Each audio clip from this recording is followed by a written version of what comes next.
要跟大家宣布，我要退圈。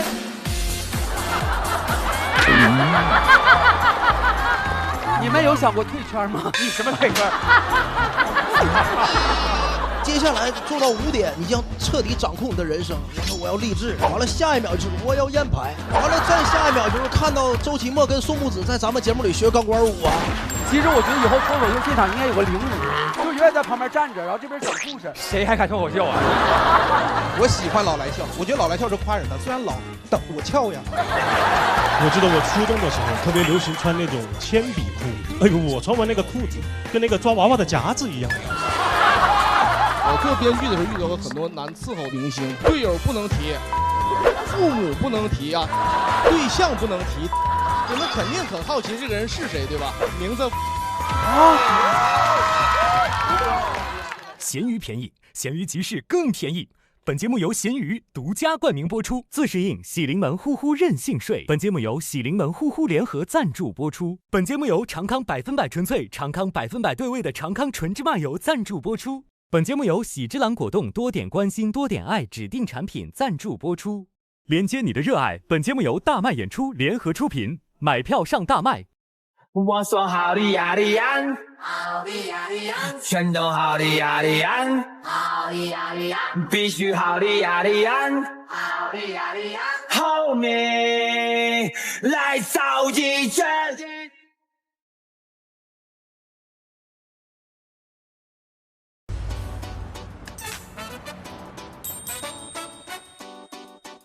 新的一期又开始了，朋友们，耶！这一次因为后边会非常的累啊，因为嘉宾这回来的特别的狠。这位嘉宾他是来演出的吗？不，他是来复仇的。复仇？然后他要找回属于他自个儿的舞台，有请他。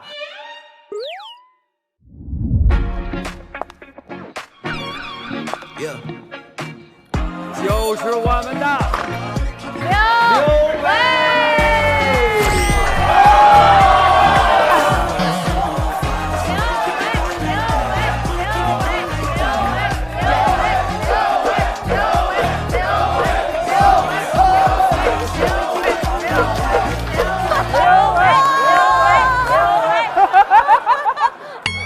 老师好，老师好，老师好，老师好，老师好，老师好，老师好，老师好，老师好，老师好，老师好。行嘞，刚才说您是来复仇来，为什么要复仇啊？因为这档节目呢，大家应该众所周知，就整个团队都是火星情报局的团队。确实啊。对，然后也来过很多我自己的好朋友，然后就包括露丝啊，杨迪啊，对对，碧婷姐啊，就是都是我的好朋友。对，是。但是呢，根本就没邀请我，是我自己要来的。然后我在想说，开场的时候我们可以做一个舞蹈秀 MV 来证明我自己。因为我是一个特别善良的男孩。哎呦喂，这么说自己的人，我真的，我这个人走的就是人品好，其余的其实没有什么特别多的优点。然后我在想说，可能大家上台机会比较少的朋友，可以多一些自己的镜头。大家第一期有看到那个露丝出场的时候，不是有一个那个，就是说有一个一镜到底那么一个演出啊。然后所以我就想说，这一次我们就还是套用露丝的那个。我这人最大就是人品好，然后我们还套用人家。没有，因为经费要省，就是用一样的钱。好嘞，咱们一起行动吧！走吧，老师们。我们就按照露丝跟思路来排，就从哪边出来谁，然后我们就从哪边出来谁。刘露丝哈，刘露丝。现在还是赵露思，你写一赵露思最好。也要安排2个人推这个，推露丝衣服的架子，然后接着露丝要在台上。可以，第一班有了，然后所有人其实已经在台上了，就听到这个地方我就先往前走，我们就开拍吧。来，准备开始。有请捧场大嘉宾刘维带来开场秀表演。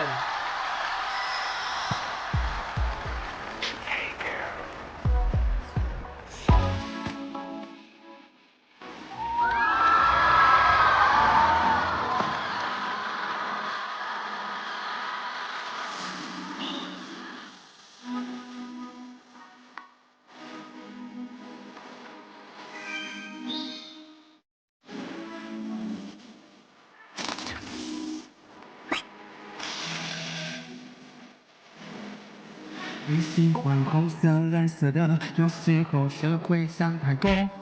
这个那个有的没的，你纠结到底选些什么？一不小心买太多，好看的书没几个，金牛处女天女双鱼双子座的星座实在太多。需要朋友，眼光不好，不露是我，让我做你男朋友。可惜不透，却能帮你比比忧愁。嘿，咸鱼，你长得漂亮漂亮，你飞得么都漂亮漂亮，你怎样都不会漂亮漂亮，让我变漂亮。咸鱼，你长得漂亮漂亮。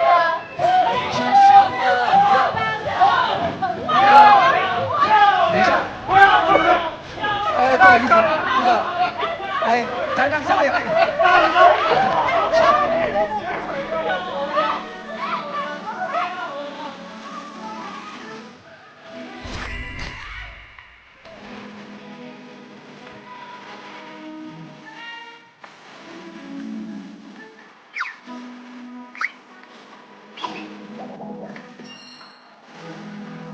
风光光太还是向往，总一样每天都慌。我说算了，别买，你就总是我，早起不动心上小路。来，我的眼里，你穿什么都一样，对你出一身，什么都不管什么，你都是最漂亮。哎呀！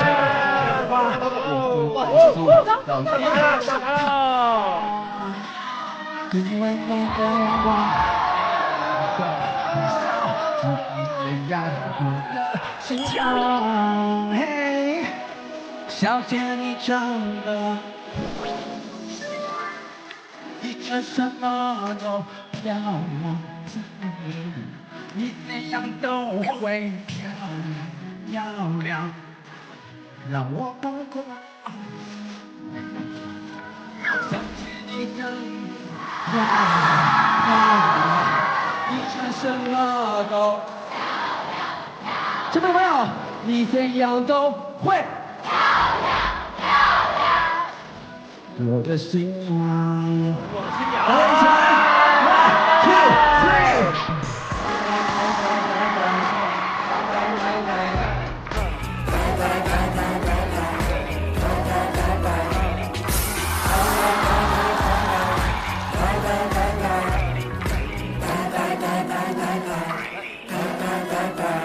知道西瓜。感谢各位，各位来到我们的不好笑走路不接来，让我们欢迎我们全宇宙最可爱、最帅气的刘伟。开始摆姿势，刘伟，哎嘿，维哥。哎呀，刘维啊，咱们这个开场秀怎么个想法？对，因为主打的是抄袭赵露思。我们第一期赵露思出来的时候是这样一个那个一镜到底的。对，而且现在第9期了嘛，还有1期就收尾了。对，然后我心想说这一景别白制，哎，对吧？然后大家也别白来，这样很多朋友可能还没有出镜过啊，所以我就想说在开场的时候就让很多人都可以在镜头里。真是，你们都看到他们了吗？看到了。掌声鼓励一下，祝我们的新演员们！太好了，哎，刘维是真正看我们节目的人，是吧？我真的看你们节目，我穿的都是阿迪达斯阿迪达斯啊。其实刘维呢是真的很爱音乐，爱音乐到什么程度？你知道刘维老师啊，家里蓝牙耳机没有电了，拿那个电动牙刷头直接塞菜里也接着听。没有，就真的很爱音乐，但是就是出不来的一个歌手。而且刘维特别喜欢那个唱跳类的，是不是？对，因为我的脱口秀主打的就是没有脱口，只有秀啊。那么刘维老师啊，你有什么评判标准吗？我很喜欢那种就是前面又搞笑，突然到最后突然一个点打动我就。哦，你要笑中带泪。哦，我喜欢那种笑中带泪。有喜欢上价值的人是吧？没有，您就是这种啊。就是我喜欢那个他的故事吧，就是本来来源于自己嘛，然后结尾的时候，哎，又给大家印证了一下这个故事在他身上有多深刻。太好了，因为我觉得每一个段子其实他打磨都是需要时间的，这个真的急不来。哎，现在啊。哎，你这样更不自然，撵伤我。3、2、1，你乐个屁呀！不是，这样好接。谁接你啊？自个儿接自己啊！来，3、2、1，现在啊啥都快，但是好段子真的急不来。一个梗你得磨10遍、20遍，就像长康50多年的坚持，就为做一瓶好芝麻油，不掺杂质，不走捷径，这才是真本事。咱们得守得住纯粹，才是最酷的对味儿。这个掌声还要给亲爱的各位朋友们自己，因为这个节目呢，最重要的是各位待会儿会给我们打分儿，然后各位手中都有你们这个意见卡，对不对？展示一下。那么5星呢，代表您就是非常满意；4星到1星呢，代表您这个感觉一般了。单场我们4星以上，只要超过70%，我们就能解锁优酷平台提供的各种奖励。但是没有过70%，我们就要一起撸嗦接着。10场演出截图后，总评好过70%的，就能够解锁2026全年的大麦全国巡演啦。那么现在有请的就是我们的唱跳小王子刘维脱口秀。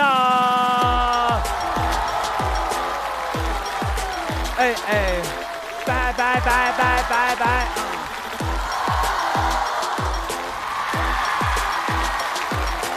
大家好，我是刘维。说句实话，家人们，我真的非常紧张。不要紧张。这样好不好？集体给我一点热情，我喊3、2、1啊！来，3、2、1。其实呢，说实话，今天紧不紧张也无所谓，因为我今天呢有一个重要的事要跟大家宣布，我要退圈。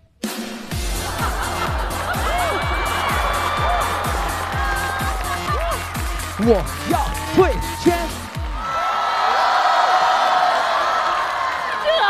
什么玩意儿？跟退圈有什么关系？不好意思啊，一般的脱口秀都先找笑点，我主要上来要先卡点。因为大家也能看得出来，我一开场做了这么多事情，就会发现这个圈儿真的太难混了。就我跟我朋友说，我说我真的要退圈了，我朋友们真的超级惊讶，都跟我说啊，你不得已经退圈了吗？确实，以前大家看到我都会说，哇，刘维哥，你节目好多呀，我每天看你的节目。现在大家看到我，好像基本也看不到了哈。为什么想退呢？很简单，因为我现在通告太少了，1、2个月1单都没有。就今天这1单，都是我诚挚邀请节目组邀请的我。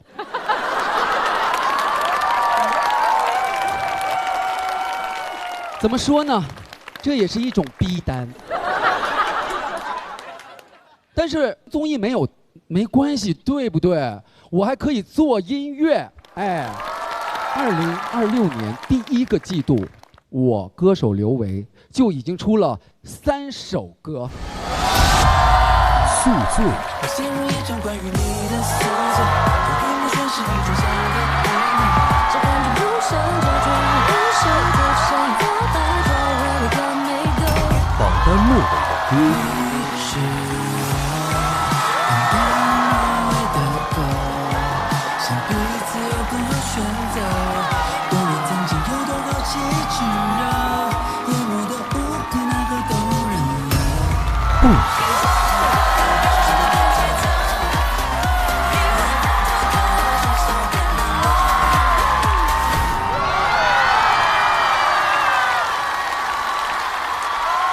谢谢。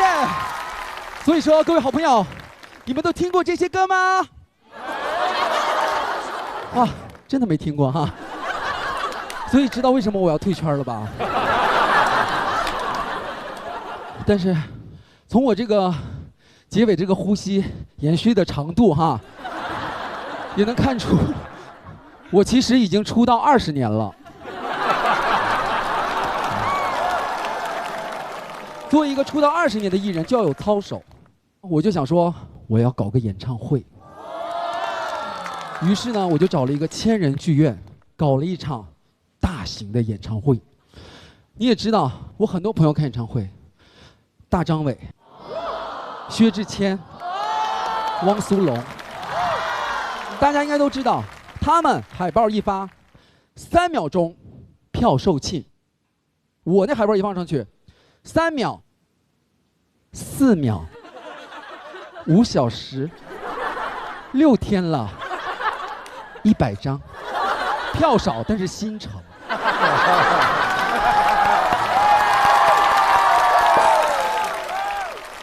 那你说作为一个歌手闹不闹心？那我就着急呀，我就得想办法。于是我找到了一个特别好的2手交易平台。我当时在这个软件上，我就搜索演唱会门票。这个时候出来了什么？周杰伦演唱会门票有多少收多少。Oh my god, it's yellow cow 。我们不提倡，但是我那一刻我觉得找到救星了呀。我一想，他收周杰伦的票，是不是也会收刘维的票？于是我就大胆的跟他说：“我说刘维的票你收不收？我告诉你，未来一定增值，啊，全场1000人座位，余票897张，你要不要？”没回我。后来我想说，哎，我给他开点玩笑，我直接跟他说：“哥，平台不大，风景如画，门票不多，都在这桌。”这哥回我了，跟我说：“请问您是刘维老师吧？”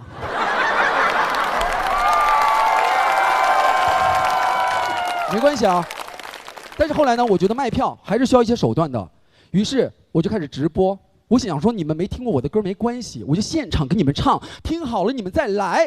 于是我就真的唱了，大家真的听了，效果非同凡响，当天退了15张票。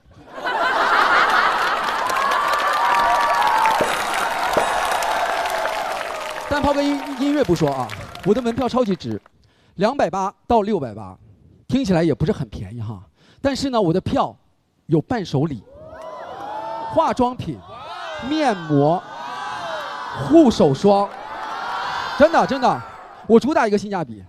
大家去薛之谦演唱会，可能也会关注就是豪华的嘉宾啊，除了为了薛之谦来的，也有为了大张伟来的，也有为了毛不易来的。来刘维的演唱会，除了为了刘维来的，也有为了面膜来的，也有为了护手霜来的，开一场亏一场。但我真的非常开心，因为底下留言非常正向，都跟我说：“刘维哥，你什么时候再开演唱会呀？我脸都干了。”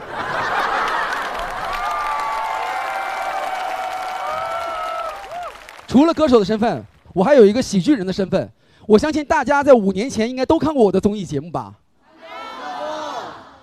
哈，没有底气，但没关系，反正我也要退圈了。更让我特别难受的是什么呢？以前大家看到我都会觉得，哎呀，刘维这孩子真逗。现在大家看到我可能都会想说，心疼刘维，想哭。我心想说，你为啥想哭啊？他说，你这么努力，还这么不好笑。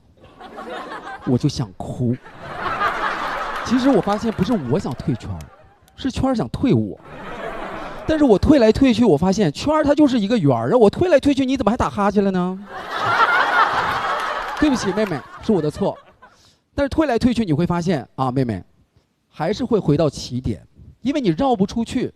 所以我今天想好了，与其退圈，不如把自己的圈做大。做强，让所有人走进我的圈，被我圈粉。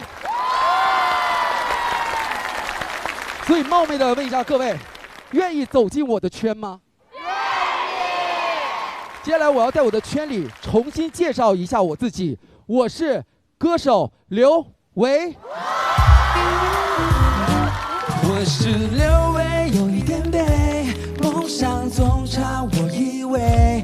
运气像生锈的锁，钥匙也总。大家一起来！我是刘维，每天喝醉，咖啡的味觉得甜美。如果快乐需需要门票，我排着队。我是哪位都无所谓，请各位再给我一次机会，我一定自信面对，做那个最强、最棒、最亮、最爱大家的刘维。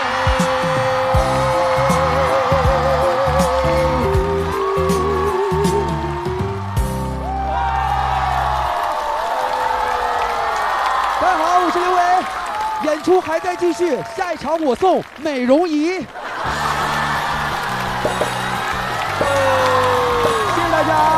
刘维，刘维，刘维，刘维，刘维，刘维，刘维，刘维，哎，你那个歌写的太奇妙了，莫名其妙。然后呢，就是你说我是刘维，等等等等，大家一起唱，所有人一块唱，我是刘维。为什么要唱这个呀？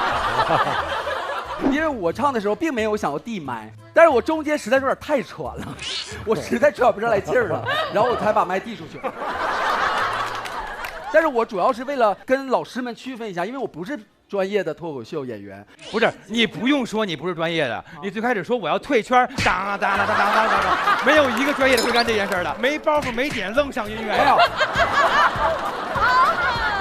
其实我说实话，从内心来讲，我不是跳给大家看的。那你跳给谁看的？我是跳给我自己的，因为只有我在跳舞的时候，我会缓解我的紧张。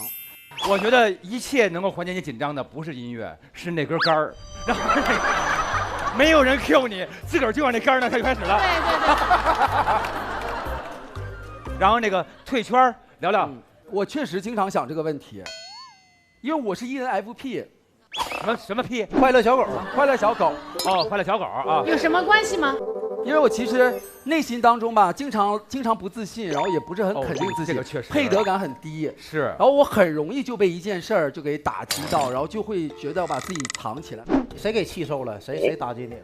没有，我觉得其实主要的气还是自己给自己的。但是我也不想说让别人去来觉得说好像刘维配得感低，就要给他一些鼓励。我觉得就是只要努力的人，就一定是幸运的，只是时候没到。刘维，这节目是个快乐的节目。我露宿街头，我露宿街头。做艺人要靠是2个字，认真。刘维靠什么？打针，对不对？对不对？巴拉巴巴巴巴拉巴。我知道是谁给你弄难受的了。少认识我这样的朋友就好多了啊。聊不少了，聊不少了，对，大家还没说话呢。哎，对呀，你问问大家，你们有想过退圈吗？你什么退圈？咱家已经刚进来，我都没进来，我都没进来，把大腿留在里面。我刚搁窗户外边往里看呢。那咱们就说说，哎，刚进圈入行了，是不是有什么就是说什么感觉吗？那个能说的实话越来越少了，朋友们。哇塞，说明你真的懂这个圈了。你确实进来了，已经厉害厉害厉害厉害！谁说实话呀？那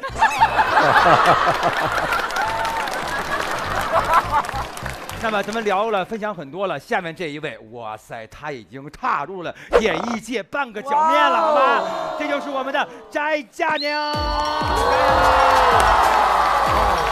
哇，我第一次现场看脱口秀啊！来，谢谢大家，谢谢大家，谢谢，好。说实话，在讲之前，我还是想那个跟刘维老师说一声，真的，我是没上初中之前就看那个刘维老师《我行我秀》，谢谢，一直感觉他特别厉害，这是鞍山的骄傲。老师，你真的你不用太那个上火哦，对，谢谢老师，已经特别优秀了，真的，我是做不到，上来就这样的，真的。然后跟大家分享一段没有音乐的纯白话脱口秀啊，这太难接了，哎。这不，朋友们，咱们节目也快到尾声了嘛，给各位聊聊在这个节目期间给我影响最大的一个视频平台啊，就是抖音啊，朋友们。哎，观众确实专业，问我能不能播，他们会用 AI 处理的，你知道吗？后期听到就是某音了。给各位聊聊这个短视频 APP。哎，朋友们，我不知道你们平时刷不刷短视频？哎，抖音啊。我发现啊，从来没有这么一个 APP 能让我做到就是既睡不着又起不来啊。不知道各位就是每个最后一个工作日晚上是怎么过的？我一般都是11点躺床上睡觉，合计刷会儿短视频就困了嘛。完了下半夜4点才睡着的。完了第二天可能12点起来，可以刷会儿视频精神精神，下午5点才起的床。在此之前，朋友们，我从来没想过有一天我能做到躺床上一动不动，完了光大拇指动，坚持超过18个小时。有一天下午刷着那谁关于霍金的纪录片，说他浑身瘫软在床上，只靠着双眼和3根手指建立这个信息的传递。一瞬间我就共情了，我这不就是我吗？我跟霍金唯一的区别就是我大拇指活动量能稍微大一点。等你刷完短视频之后啊，我特别深刻理解了《时间的秩序》里说的那句话：时间不存在，刷一下就没了哈。我说对朋友们，这段子灵感是怎么来的呀？就是我发现越来越多人他沉迷于刷手机，不分场合。给各位讲个真事儿啊，我24年年初的时候在南京看到一个大姐过马路骑共享单车，左手刷短视频，右手扶车把，面对手机微笑快乐的就往前骑，一眼马路都没看。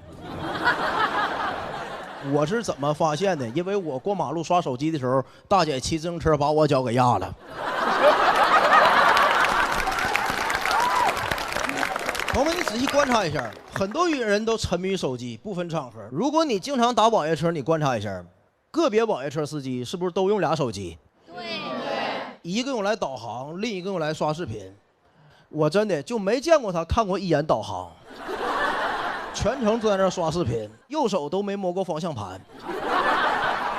但是我是怎么观察到这个现象的呢？就是我发现司机哥们们刷那个短视频，我也爱看。真的，我都跟他一起看来的。有好几回司机甚至看开心了，敢回头跟我聊天儿。兄弟，你看这主播跳的漂不漂亮？你看短视频就这么神奇，它能让你忘记危险。甚至有的时候能让你忘记你还有逻辑。不知道各位还记不记得刚开始刷短视频的状态，就是大数据它不了解我们，前后那个视频内容差距特别大，然后我当时还有逻辑，我那个情绪起伏也特别大。就你上一秒还在看一个流浪猫流浪狗在雨里头冻得发抖啊，你就可怜，这猫狗太惨了，这人间真是不值得呀。完了，下一个视频就是盘点全网最强5位舞蹈主播，这人间还是值得的。哎呀，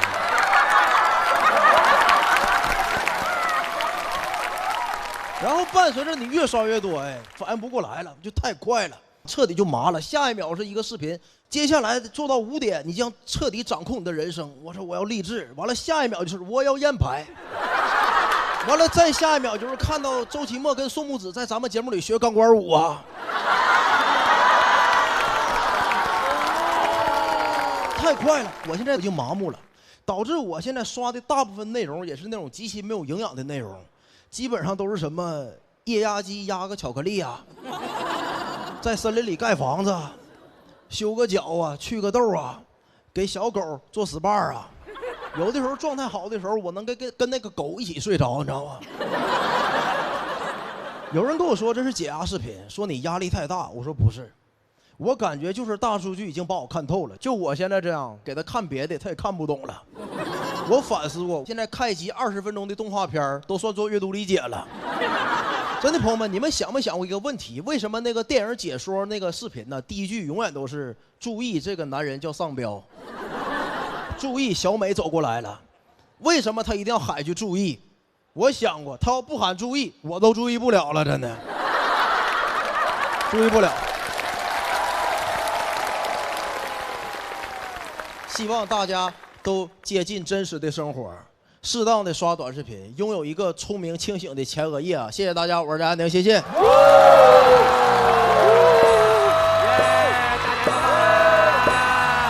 大家。但是他这个脱口秀真的怎么样？要是我也现场看怎么样？要我也讲这个脱口秀，在他刷短视频主播跳舞的时候，我早就跳了。谁的书？多好插舞蹈的地方呀！你能明白为什么票不好卖吗？你这票不好卖，就是因为这些东西，就是见缝插舞蹈，就是。其实我觉得以后脱口秀现场应该有个领舞，就永远在旁边站着，然后这边讲故事。谁还看脱口秀啊？我们也可以聊一聊啊，大家有没有刷到过关于自己的奇怪视频吗？现场演出经常有很多很诡异的图片。您说啊，我之前我一个脱口秀演员朋友，一个男生，他去刷那种交友 APP 哈，然后他突然刷到了我。交友 APP。对，然后是有一个人冒用了我的图片去做他交友 APP 的头像，就是一个我在开放麦，就是那种。我不知道一个女生，而且我看她资料还是一个北大的博士啊。然后她用我这张巨丑的一张图片做她那个就有点类似于相亲网站的头像。他想测验一下脱口秀演员的吸引力是吗？对，我感觉他就是想试试，如果这个样子你都能接受，那你见到我一定很惊喜吧？翟老师有吗？就是我讲完开放麦，完了我就正常搁马路那走，然后后边我背个包，背个书包，别人拍我，配的音是什么？今天开始我要自己上厕所。今天开始我要自己上厕所。爸爸妈妈，你们不要小看我。评论都是这孩子像在学校里没吃饱，生气了。好吧，行嘞，谢谢各位网友们哈，您多积德，谢谢您，哎，得嘞，好嘞，行，那么接下来呢就要到我们这个新人演员要登场了，首先要登场的这一位是喜欢穿搭的刘三变。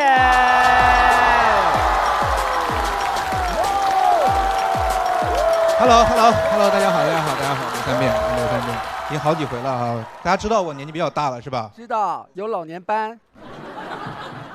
我快40岁了，对，也都是这种绝望的哦。谢谢，年纪大了之后呀，有一些变化。我最大的变化，我觉得是在心理上，我没有年轻时候那么好面子。以前跟任何人出去吃饭干什么都想抢着买单，完了抢赢了回来躺在床上难受。就算这个钱到底能干什么，钱购买力最强的时候就这个时候，对吗？现在我跟任何人出去，我也不想占别人便宜，但我觉得人与人之间关系没有好到非得请客的地步。我觉得任何关系都可以 A 一下，我提倡任何关系都可以 A 一下。上次我跟我爸出去吃饭，我爸过生日那天啊，我实在是没张得开嘴，最后我爸请的客，他可能也张不开嘴，我觉得。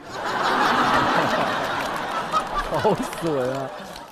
就是亲情关系就这样，你再不好面，你还得考虑亲情关系是吧？所以有的时候我们处理一些事情就会有点纠结矛盾。有一次我给我表哥带饭，他给我转了30多块钱，我表哥给我转30多块钱，按理说我不应该收，对吧？但我不是你们懂我意思，我不知道怎么干，我就纠结犹豫。一天24小时以后，微信自动把钱退回去了。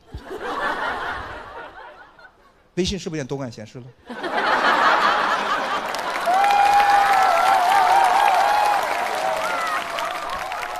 我不会退吗？啊，我只是需要多点时间来衡量一下我表哥跟30块钱孰轻孰重。而且那个钱我自己退，我表哥至少记着我好欠我个人情。你说你微信退那玩意算啥呀，对吧？我表哥感谢科技的进步吗？我觉得微信不能这样，我觉得微信应该懂点人情世故。那个钱我一天24小时不收，代表什么？你们想想代表什么？代表我不想退。你就应该自动入账。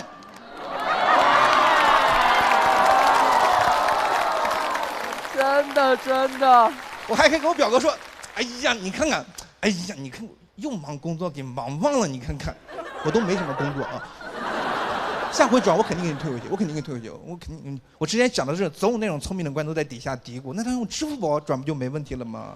对呀，他为什么用微信呢？我还不了解他呀。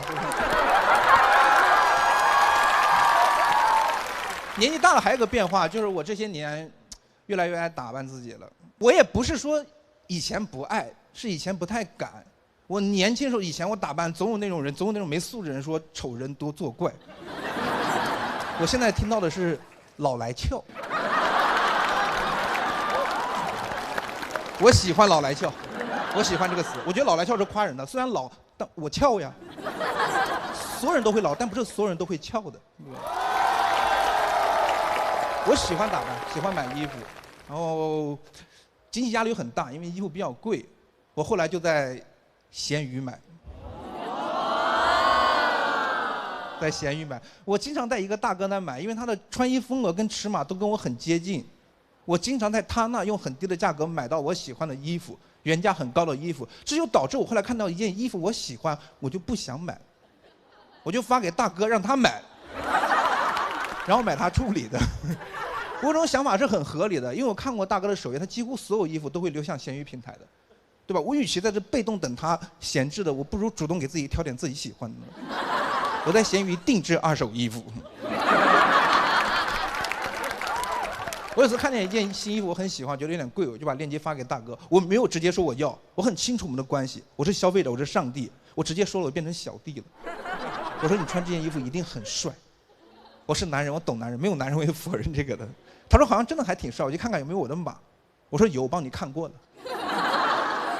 我怕节外生枝。2个月以后，我如愿的等到了大哥把那件衣服卖给我，用很低的价格。我们的关系本来这样发展就可以，但发现人是贪婪的。我后来不想等了，我不想买预售款，我要买现货。去年冬天入冬的时候，我觉得有点冷，我就问大哥说：“大哥，有没有10某鸟的冲锋衣？”大哥说：“冲锋衣还真没有。”我不知道他是怕我失望还是怕流失我的大客户哈。他又补了一句，他说：“要不这样吧，我过2天去买1件，你明年开春来买。”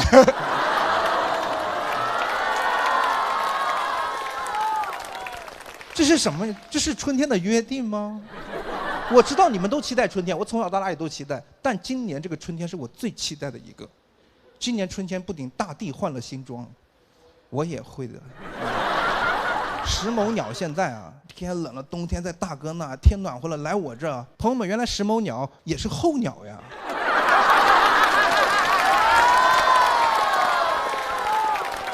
大哥可能觉得春天有点太遥远了吧，他就给我发了一些裤子，他说在清理衣柜，你要不要？我真挑了，他给我发了一些上衣，他再给你搭一些上衣，干啥呢？在这玩奇迹暖暖的。我当时心里确实暖暖的，我从来没想到会像进货一样买衣服，对吧？我们最后用一个很低的价格成交了。我还假惺惺跟大哥说：“大哥，这价钱会不会太低？你会不会吃亏呀？”他说：“没事没事，吃啥亏呀？吃啥亏呀？不卖给你，我就捐给山里的孩子了。”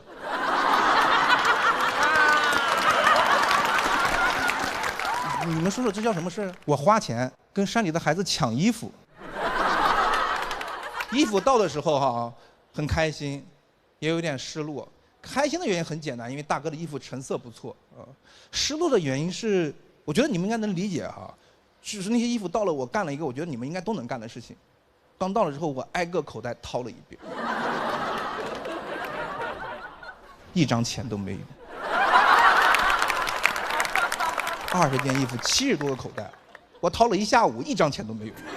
大哥很过分，他已经出门之前检查过了。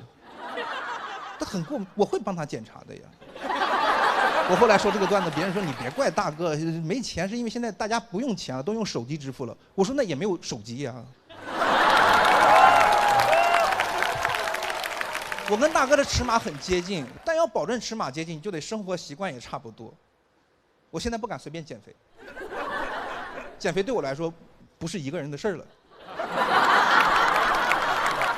我更不敢吃的特别胖，胖了更穿不了大哥的衣服。所以我现在吃夜宵，我心里在想，大哥有没有吃夜宵？大哥没有吃夜宵，我凭什么吃？我有时候都想打开闲鱼给大哥发一个私信，我说大哥我在吃夜宵，要不要给你点一份？我们的关系不是我一个人在死撑哈，大哥也在经营这段关系。大哥也很主动，大哥有时候给我推销，家里清理衣柜了，问我要不要衣服，我说大哥我家衣柜也放不下了。他说你这样，你挂在闲鱼上卖呀。你挂闲鱼上卖，你还能赚钱的，不是大哥怎么把闲鱼玩成 to B 的了呀？啊，我现在大哥的经销商，我真在他那进货了，对不对？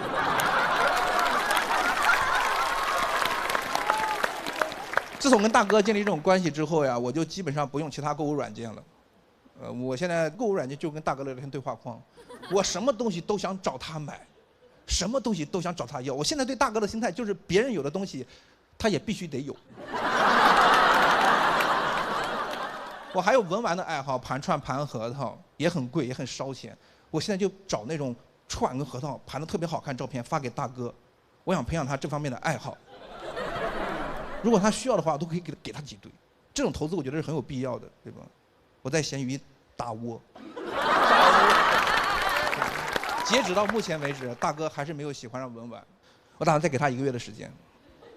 如果他再不上道的话啊，我就得另谋出路了。我就得给自己添个大哥。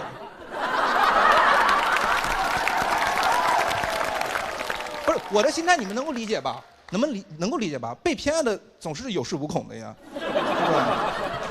大哥到底什么心态呢？我在写这套段子，我也问大哥，我说你到底什么动机？为什么把衣服总是低价卖给我？大哥说的很文艺，他说这些衣服虽然现在闲置了，但曾经都他很喜欢的，花很多钱买的。他希望买他衣服的人能够珍惜这些衣服。他知道我脱口演员，他就希望我在台上穿他衣服拍照片给他看。我才明白，我不是在买大哥的衣服，我在领养大哥的衣服，对吧？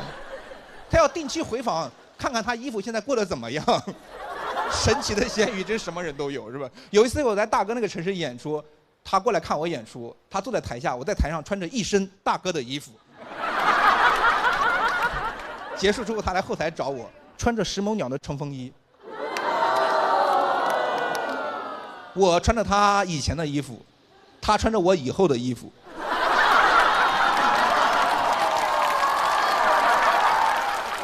我们俩都有光鲜的未来。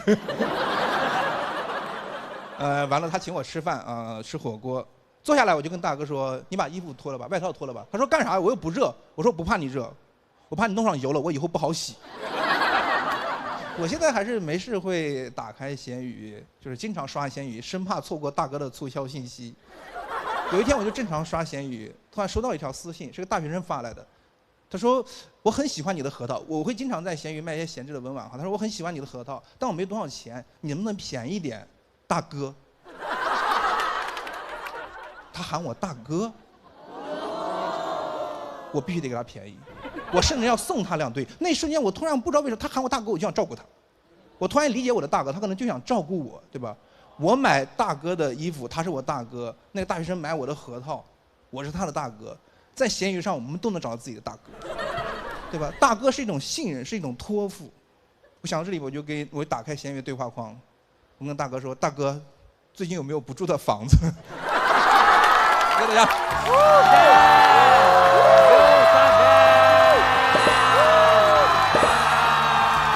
谢谢大哥，谢谢大哥，谢谢大哥们啊！谢谢大哥们。这算是脱口秀综艺史上最出神入化的植入了。对对对，真有这么一大哥，就是你每天蹲他衣服。对，之前我经常在那买多了之后，真就有一次我看到一件衣服我喜欢，我就问他有没有这件衣服。我没有，其实真没有直接说，但我就觉得这件衣服你穿挺合适的。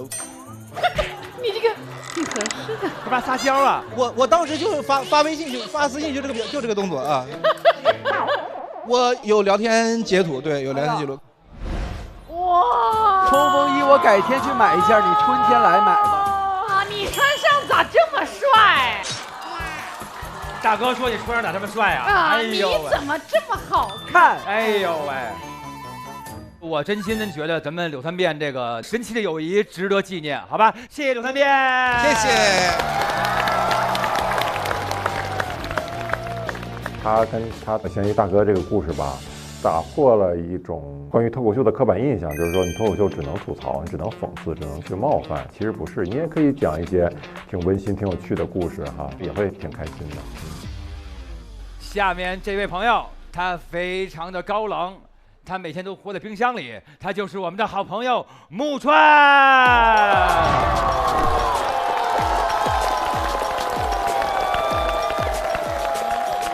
谢谢各位，然后叫木川，跟各位分享一下最近吧。然后前一阵儿在医院检查，查出了点病，叫重度焦虑症，各位听过吗？听过。这个病的病因是因为去查了，能理解吧？我觉得谁查谁有。就你知道，到现在为止，现代医学对于精神类疾病检测的主要手段，其实还是带你做题嘛。一个下午让我做6套题，做完说我有重度焦虑症，我说会不会是做题做出来的啊？但你做的时候不会这么想，你做的时候想的是医生负责，可能怕误诊开错药嘛，多做题，提高容错率。我觉得没有问题，但因为其实很多题是重复的，我觉得你就别翻来覆去的问了，问多了特别像是在提醒我。那医生真的过一会儿问我一遍，你想过寻短见吗？想过吗？想吗？我说怎么你是想帮我吗？我当时完全不知道什么是焦虑症，我唯一有概念的就是抑郁症。我问那个医生，我说焦虑症跟抑郁症有什么区别吗？那个医生说，简单理解的话是抑郁症是想嘎，焦虑症是怕嘎。我说那是不是理论上讲，我只要再得了抑郁症，我就痊愈了呀？那医生看了看我，摇摇头，又给我开了这套躁狂的题。本来是要给我开药，我也没有让他开。我是觉得自己没那么重，我觉得这种东西可能心理作用更多一点。我觉得可能忘掉自己有病就好了，很难忘。重度焦虑这4个字就挺让我焦虑的。各位不觉得这个组合就听起来不轻不重的吗？乍一听挺严重，是个重度；仔细一听，只是焦虑。像不像一个人得了个病叫感冒晚期、急性脱发？急性脱发甚至听起来比重度焦虑更让人焦虑啊！病知道的人少，其实就会导致你其实挺难跟身边朋友倾诉一下的。我尝试过，我跟一个朋友说我重度焦虑了，他的反应是然后呢？我说然后我就急性脱发了。我这么严重还不赶紧去查查啊？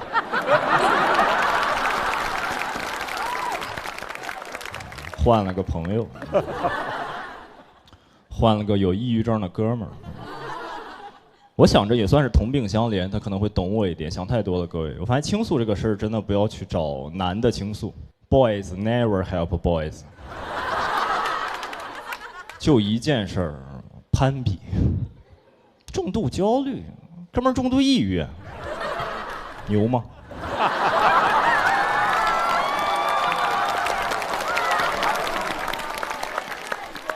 攀比本身就是一件足够让人焦虑的事情了，但我们男孩之间又热爱攀比，真的啥都能比。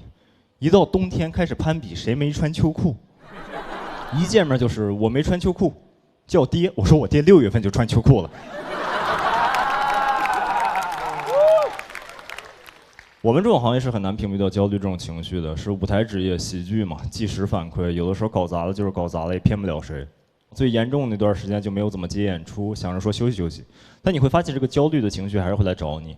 那段时间约了几个朋友一起出去喝酒，我那天挺开心的，那天也有三哥，就刚刚上一个演员柳三变，他那天不太开心，我问他怎么了，他说他刷到了一条差评，骂咱俩的，跟我说你可千万不能看呐，我说你不说我都不知道啊，看了。很后悔看，骂的有点太长了，我拿平板看翻了3页，我说，给我吓坏了，我说咱俩是有过一段啊？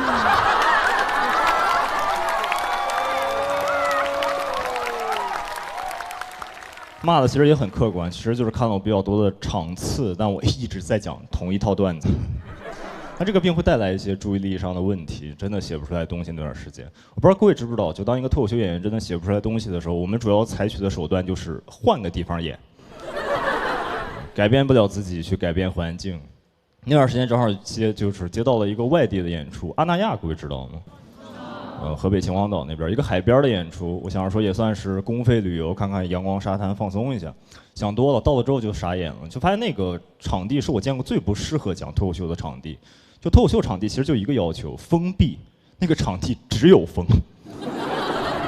我们去了4个演员，只有第1个演员在讲的时候，他还在海边儿；第2个已经到腿了，第3个到腰。观众也很怪，因为它是一个活动性质的演出嘛，不是像各位可能来听个笑话放松一下。他是找了一帮颜值博主，他们长得太好看了。我站在台上，感觉自己才是观众。然而他们也是来工作的嘛，根本不会在意你在听什么，只是在那拍照修图，然后发社交媒体。本来外围还围了一帮大爷说，哎，这有脱口秀挺好看的，一看他们更好看，也不看我了。讲得非常难受，因为没有任何反馈嘛，我就已经开始在台上机械性的背段子，一边背段子一边在脑子里反思自己，就为什么我要做这种抛头露面的工作？为什么我不会翻跟斗？没有人笑，真的没有人笑。我到后来真的已经没有办法看着观众去讲东西了，我开始对着海讲。我心想赌一把，万一海笑了呢？然后到这，谢谢。哦，啦！不知道老师的表演风格属于那种他自己完全不笑，但是大家疯狂笑的那种。我今天在那个后台第一次看到木川老师的时候，我怕他。大多数人都这样。眼神似刀，眼神似刀啊！但是今天讲完了之后，就觉得这表演风格怎么样啊？我觉得非常特别。对，又冷又酷的，但是笑点特别满。现在也是重度焦虑，就是因为上台说笑话大家没乐，是这点事儿吗？很复合的因素吧，就可能工作是一方面，生活是一方面，就是等等各方面给的压力。岁数也到了，都29了。29又怎么了？一个人怎么能在29面对这么多生活烦恼呀？你这日子怎么过的呀？你这是？对呀，照你这说法，我都不应该起床，对不对？我这岁数，每天啊什么？我都过40了，还呼吸空气，好累呀，还要呼吸，焦虑啊！占用公共资源。对，年轻人的空气我不配闻。那么谢谢木川，谢谢一下的表演。我以前也重度焦虑，我也去看过心理医生，我非常能理解。就是说，如果我说了一个笑话，台下不笑，就会给我很大的压力。但是这个是前进的动力，他就应该焦虑，他就应该去内耗，他就应该把这些东西变成他生活中的动力，让他能写出更多东西来。因为不痛苦不安出艺术。闲鱼便宜，闲鱼集市更便宜。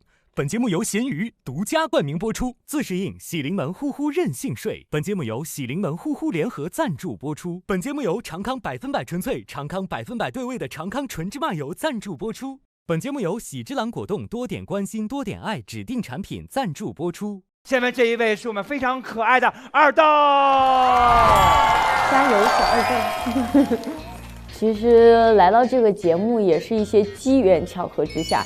那天我刚好在开放麦的现场，然后小鹿老师来到我们厂牌下面抓新人，然后抓到了当然是貌美如花又可爱的我了。我们在演出之前，在改稿间，就小鹿老师还一直在给我改稿子，改得很细心，那种感觉感动泪目。小鹿老师，我不会让你失望的。让我们欢迎二豆。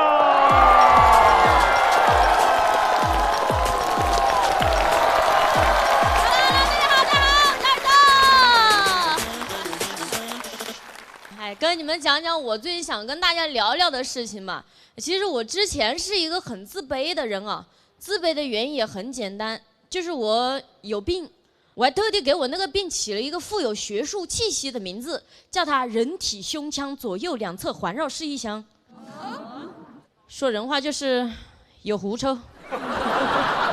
就我的这群脱口秀同行吧，他们在听到我起了一个这么富有学术的气息的名字之后，他们也给我起了一个名字，他们叫我脱口秀妲己，蛮伤人的啊。小时候同学都知道我有这个病，他们知道我有这个病之后也喜欢调侃我。我奶奶从小就喜欢给我扎这2个丸子头，她觉得我长得特别的可爱，可爱吗？可爱，是吧？我也觉得，但是他们呢？他们仗着自己看过几集神奇宝贝，他们叫我双蛋瓦斯。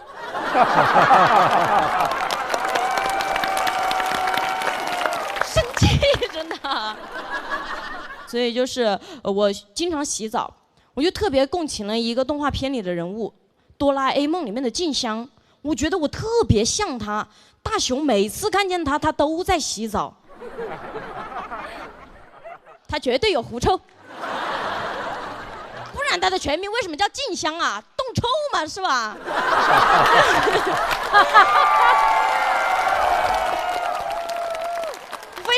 亲他啊，因为我后面上中学之后就学会隐藏自己了。我觉得我隐藏的特别好，但是有一次上完体育课，我的闺蜜她要跟我讲悄悄话，我出汗了，我能跟她讲吗？所以她边讲的时候，我就边往后面退。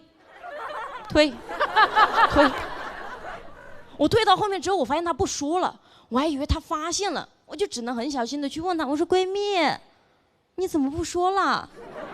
她说闺蜜，我应该没有口臭吧？我说没有啊，你怎么会这么想呢？她说那你知道什么叫悄悄话吗？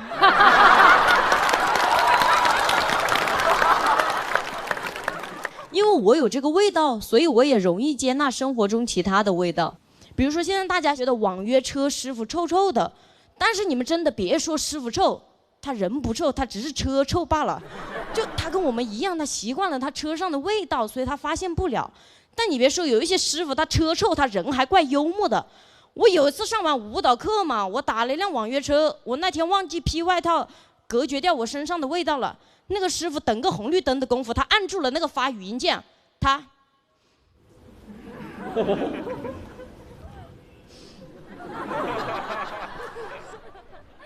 他说兄弟们，其实也不是我不想说话，我今天确实碰到对手了。当时就很生气，那个师傅他还说，他说妹子，哎，就算师傅也知道错了，就是我求你了啊，我待会儿跑完你这单，我马上就去洗车，你能不能把你那边的窗户打开，我们稍微通一下风啊？很打击人嘛，所以我就开始在网上去搜那种很偏门的小方法，想治这个病。然后我就搜到一个，他说你夹一个鞭炮在你的腋下，把它点燃，它就会产生一种硫磺气体，就能根治狐臭了。哎，朋友们，你们看我这个样子，真的，我不是个弱智，但是他这话说的有道理，就硫磺它确实能够去味道，你们别不信，我抱着姑且一试的心态嘛，我心想反正这么小的鞭炮，它炸不死我，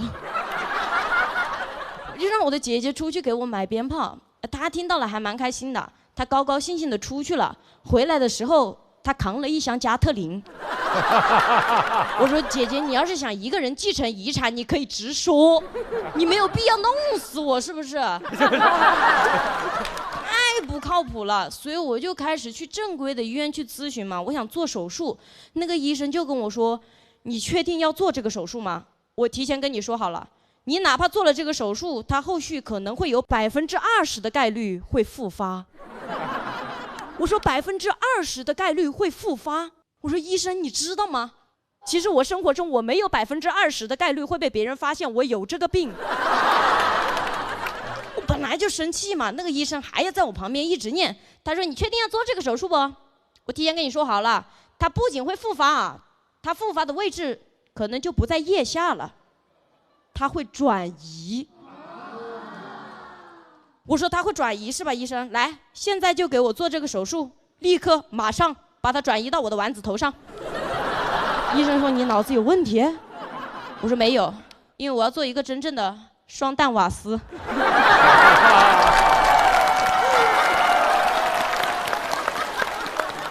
我今天说出来这个狐臭这个病，其实是在为我们这个群体发声。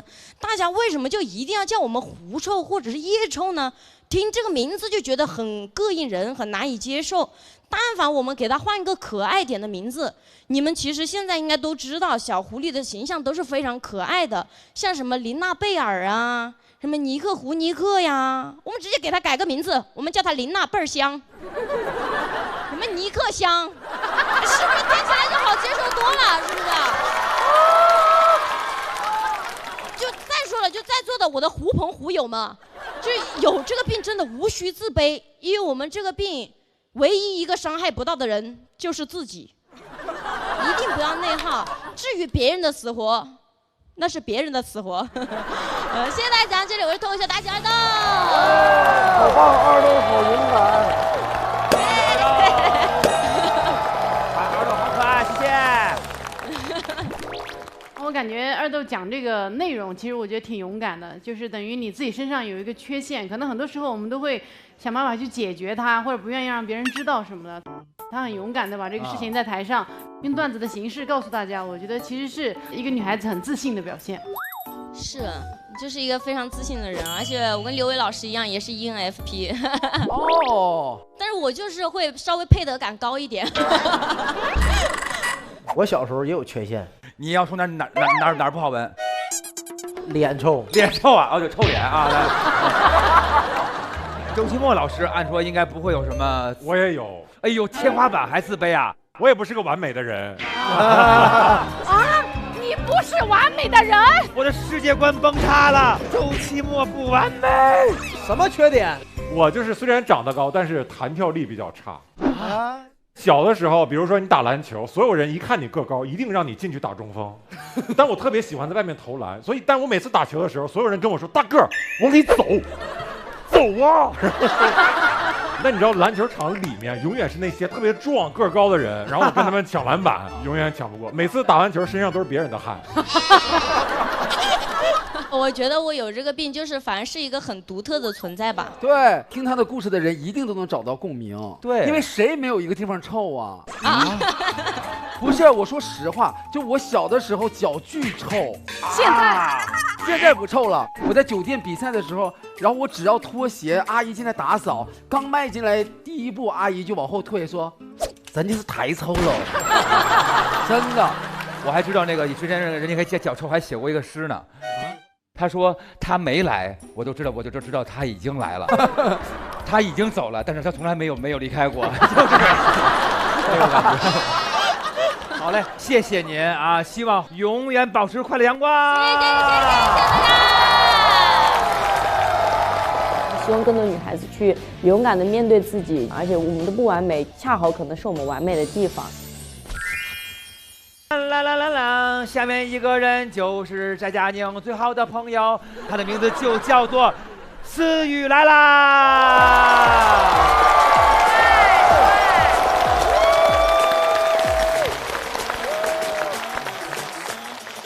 其实我讲脱口秀之前有本职工作啊，之前做那个程序员啊，但是我不太喜欢互联网公司，因为互联网公司啊有一个特别的事儿，已经辐射到各行各业了。叫 KPI 绩效考核，还美其名曰说啊，这个考核呀，是为了给员工升职加薪定目标的，是吧？但是朋友们，我们大部分人在面对 KPI 的时候，要么是被扣钱，要么是被裁员，是吧？所以我现在觉得啊 ，KPI 的正确英文全拼应该是叫 Kill People Immediately。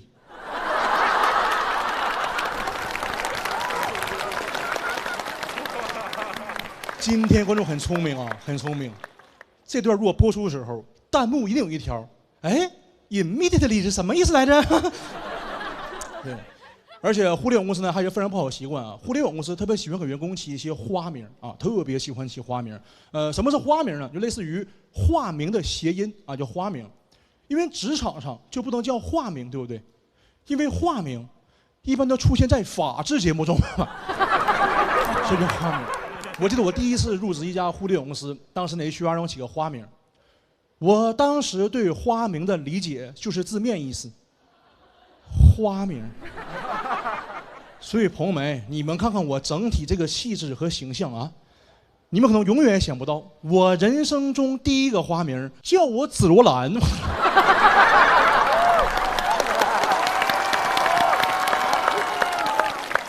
更尴尬是，你知道我们中国人呐，叫别人名字是有个习惯的，就喜欢叫名不叫姓，是吧？对，我同事他管我叫罗兰，后来跟我处熟了，管我叫兰兰，特别尴尬。然后现在呢是全职讲脱口秀啊，为什么全职？大家知道现在互联网行业不太好，对吧？很多公司呢都在裁员啊，但我不一样啊，我并不是因为某一次裁员而那个全职讲脱口秀的。我是被裁过4次员，我拢共做过4年程序员，1年1次哦。就有段时间，我一直以为裁员这个员特指程序员啊，并且非常巧的是，我每年被裁都是在每年的12月份，严格来说是在那个圣诞节之后，就感觉每年耶稣一来我就走了。炸弹。当时朋友呢还安慰我，思雨哈，你有没有想过哈，你被裁这么多次哈，其实你呀已经不适合上班打工了啊，你呢应该创业当老板，因为你总裁。总裁。但是朋友们，我反思过啊，为什么总是裁这么多事啊？我反思过。哎，各位有没有发现哈，咱们生活中很多事情跟能力没关系，就是命不好，真的。比如说我最后一个工作，当时那公司是个小公司啊，公司只有10个人，我是公司里面唯一一个程序员。当时老板让我做一款这种很简单的养生类 APP 啊，一个养生 app。当时工期非常紧急啊，老板话就是说，这个我们3个月之内必须把这个养生 app 做出来，如果这养生 app 养不活，咱公司立马死。但是公司还是倒闭的，倒闭源非常非常离谱，真的，你们绝对想象不到。就这养生 app 哈，我辛辛苦苦加班加点做3月，没做出来。我全责，朋友们，我承认全责。当然这个事儿对我打击非常非常大，真的。我在家里面，我整整缓了3分钟才缓过来。我想明白了，这事儿不怪我，虽然是我全责，但是我不赖我。各位，我有一个非常混蛋，但是特别自洽逻辑，大家分享一下啊。我这么想的，一个人创业肯定是不容易，对吧？创业路上呢，会遇到很多困难，遇到很多坎坷。那这个困难和坎坷，它为什么不能是我？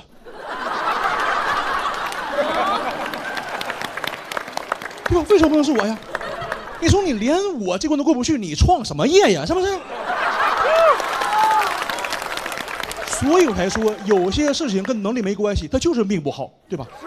只不过这一次，是我老板遇见了我，是他命不好，对吧？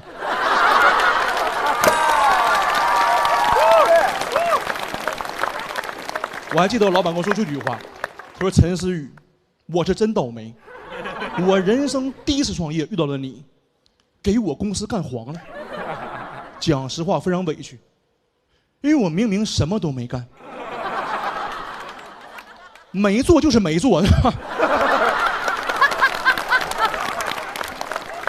当时同事呢还问我说：“思雨，你不觉得愧疚吗？因为你的原因，公司项目弄没了。”朋友们，你看，这就是问题，这就是问题啊！每一次啊，咱们只要工作出问题，那是我们这种基层打工人反思内耗有问题，对不对？背锅。而且朋友们想想啊，我今天不仅不愧疚，我还有点兴奋，因为这很可能是我此生唯一一次作为普通人战胜资本家的机会，对吧？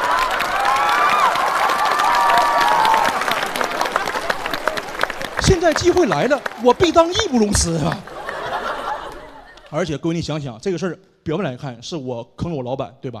但各位想想，对我老板而言，有些人出现在他生命里，就是为了给他上一课。那这个人为什么不能是我呀？我当时啊，还跟老板要了那个裁员赔偿，要赔偿了，不为别的，这是我给你上完课之后你应该支付的学费。其实我最不能为什么？主要这次裁员啊，已经是我第4次被裁了，第4回了。真的，你知道中国有句话叫“事儿不过3”，对不对？但是各位，你相信我，事儿一旦过了3，那就是轻舟已过万重山啊！我是彻底活明白了，真的，我人生无比开阔，无比自由，真的。我包括现在讲脱口秀一样，如果讲完之后段子冷场了，观众不笑，无所谓，我不在乎。因为我这么想，你观众看演出肯定会遇到不好笑的，肯定会踩雷。那这个雷为什么不能是我呀？对吧？是你，就你。以后我就不叫思雨，我叫雷雨，好吧？雷雨。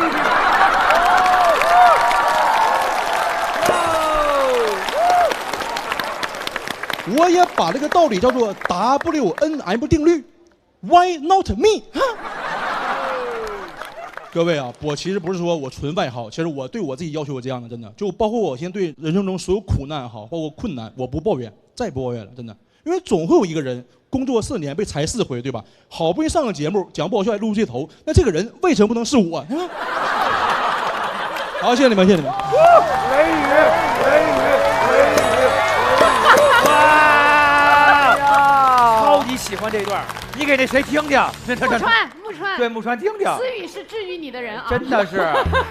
我们为什么老在想说这发财的为什么不不是我？那个好运为什么不是我？那我的那坎儿为什么不能是我呢？对不对？对。我这个角度太好了，再给你来一点，哎呦，太棒了！谢谢思雨的不要脸文学啊。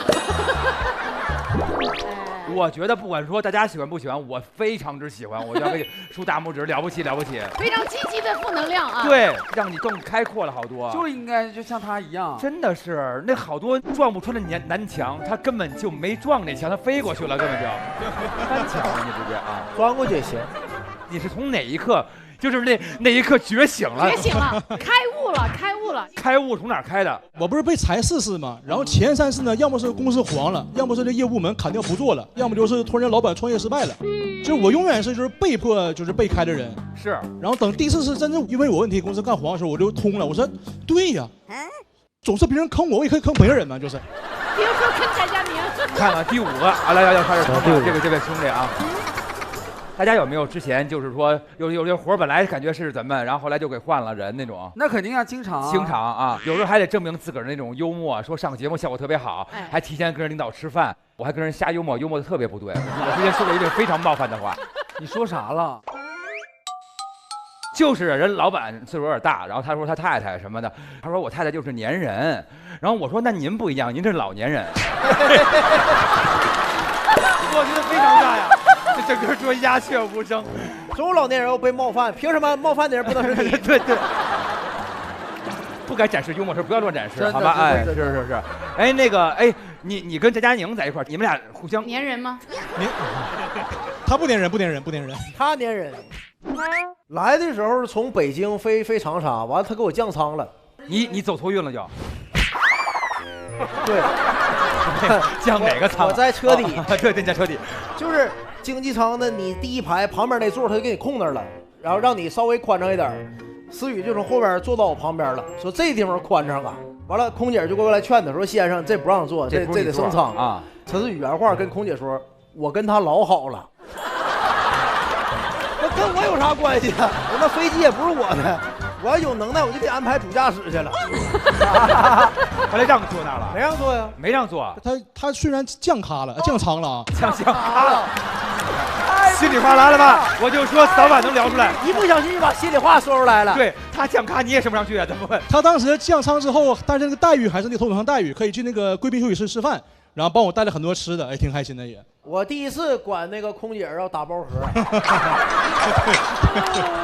天哪！所以说生活根本没有什么坏事好事，只有角度不同，对吧？你在什么角度看什么事，它就变成好事了，就啊！哇，太棒了！是，要出书里边这个，我就是那道坎儿。对。Why not me 是吧？思考的语太棒了，好嘞，谢谢您，谢谢。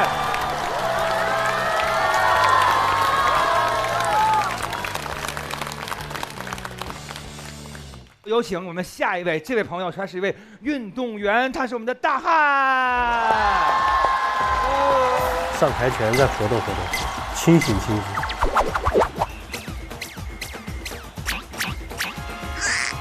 我觉得没什么问题，上就上，就拿着自己的段子就上了。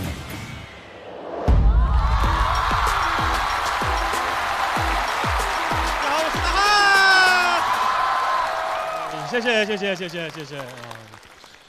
运动员，足球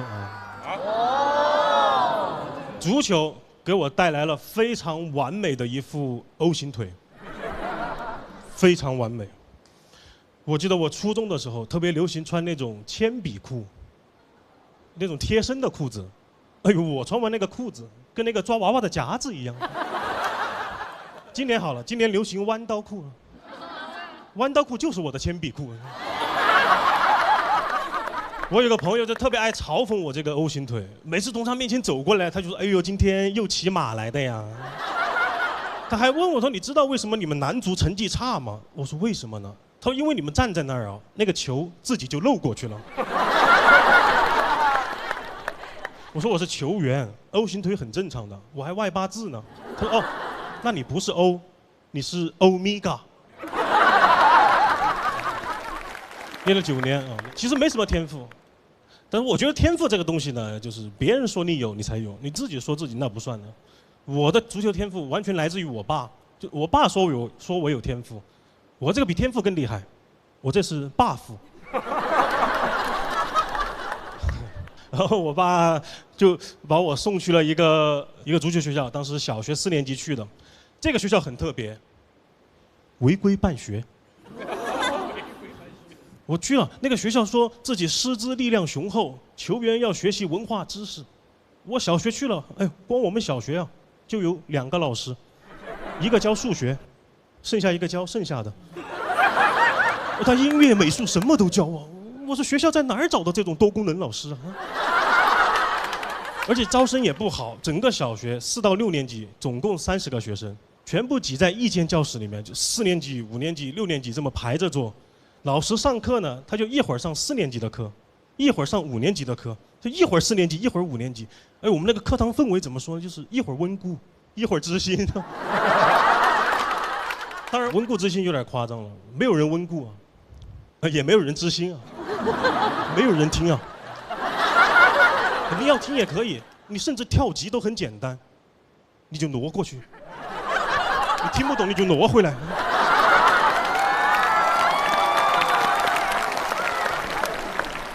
我有朋友知道我这段经历啊，还很羡慕，说那你这段时间应该很快乐呀。我说当然很快乐了，你脑子空空的，你很难不快乐的。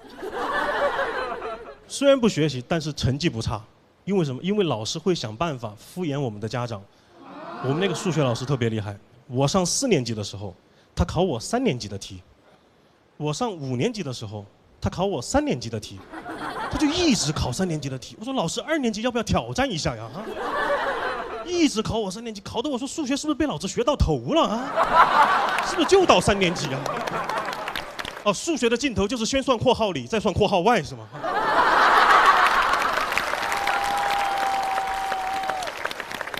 还有一种情况不能自己出题，就跟其他学校联考，他怎么办呢？他就开卷考。开卷考很重要的，你不开卷考，书都没人翻的。很多知识都是在开卷考的时候学的。有一回考数学，我在那翻书，翻半天翻不到答案，我当时就明白一个道理，就书本以外啊，应该还有知识。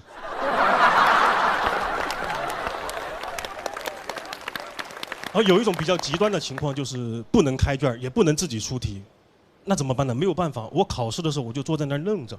老师说你愣着干什么？你做题呀。我说我不会呀。他说你不会，你可以问呢。我说哈哈，还可以问呢，老师，我真的素质教育啊！从来以后一考试我就问问题，一考试我就问问题，他监个考监得口干舌燥的。后来问的人越来越多了。我们那个考场氛围怎么说呢？就踊跃发言。哎，问的老师眼睛都亮了，说我再跟大家讲一遍吧。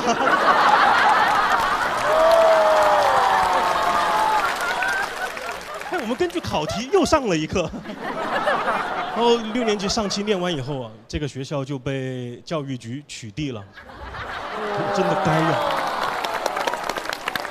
当时还有一个恬不知耻的口号，叫“读书踢球2不误”。读书踢球2不耽误，那耽误了什么呢？耽误了我的时间。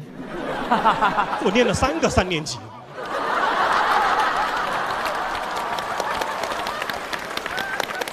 哎，就这么个破学校，我还是个全封闭学校。我说什么是怕传出去丢人是吗？哈，传出去确实也丢人。小学生学历造假。取缔当天啊，教育局来了100多号人联合执法。从我们学校带走3个，校长、数学老师、多功能老师。哎呦，我看着他们3个人的背影，我都感慨呀！我说3人行，全校老师啊。6年级下期就找了一个普通小学，就准备小学毕业嘛。入学没多久，看到一个老师跟一个同学在打招呼，非常的亲切。我就很好奇这个老师是教什么的，我就问同学他是教什么的。他说教语文。我说然后呢？他说就教语文。他说美术他都不会吗？然后那些同学对我的成绩也很好奇，问我成绩怎么样。问到我心坎上了。数学100，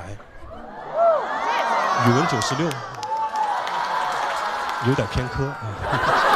你成绩怎么样？他说我数学不好，70多。我说你怎么回事啊？数学那么简单。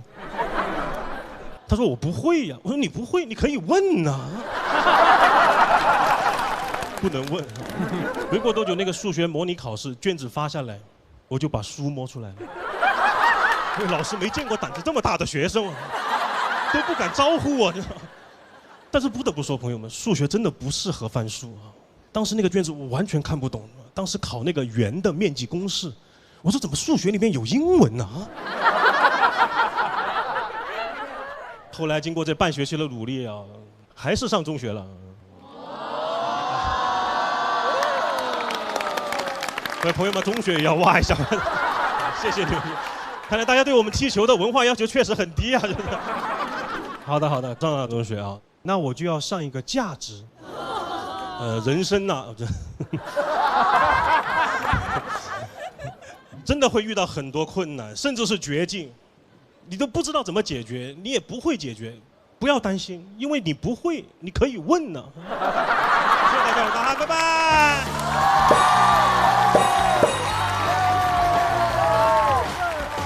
感谢大汉，好厉害呀！大家以为大汉都是编的段子，但是其实大汉数学非常厉害。对，就是小学的时候，大概7岁左右拿过全县第3心算。对，比如说1、2、3、4乘以4、3、2、1这种。哦，那个大老师，我当年考的是加法。加法啊。乘法有点太难了。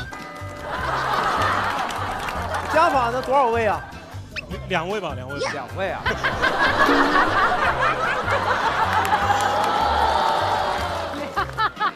怎么考您？就考个4、5个数嘛。来啊，哎，听好了，咱们就是一直问，你就一直答，快，主要就是快，是快就行。对。23加47加50加66加42。228。对了。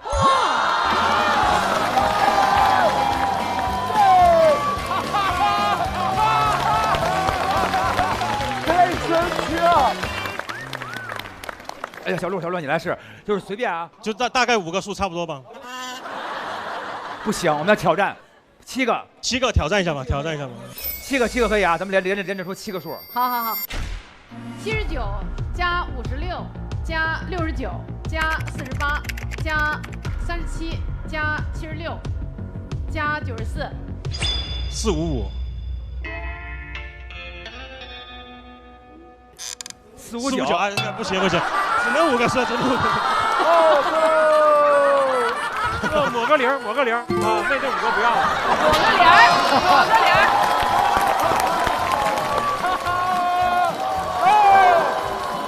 天花板。AI 可以改，没事。把那个9批成5就好了。咱们现场有谁想跟他 PK 一下的？哎，有后本你要 PK 啊？真的吗？是真的可以是吧？可以。哦，真行。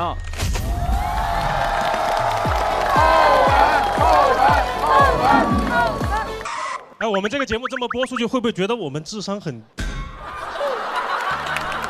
我们玩2位数加减法玩这么久，你俩是聪明的，我们智商很低。对，我们智商很低。周老师来一个。周老板肯定能力强，来。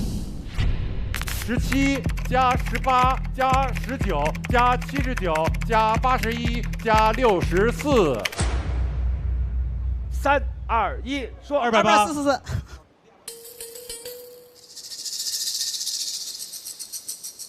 好，2个人都没有对哦。这是什么破才艺？我觉得新人演员呀，为了出镜，不要硬编一些才艺，硬编这种破才艺，又是错的。听见啦？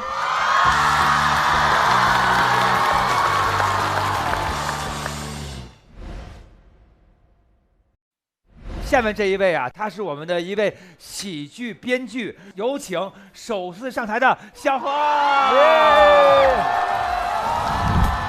Hello， 大家好，我是小何，已经干了10年的喜剧编剧，没上场前一直是在给他们改稿。情我唯一能做的，我其实只有一件事，你慢点讲，所有东西讲透，你后面才能炸，就只有这样。创作用线上的逻辑去碰线下容易凉，他想看的东西看不到也容易凉。利用你的语言就很顺畅的讲出来。每个人的方法都差不多，就那么几个套路，就那么几招。你为什么到现在才上场？有的时候就是类似于这种主教练不能上场，因为我是编剧嘛，你主教练一上场，我一露怯，以后咋给他们改稿子，对吧？没有威慑力了。有请首次上台的小花。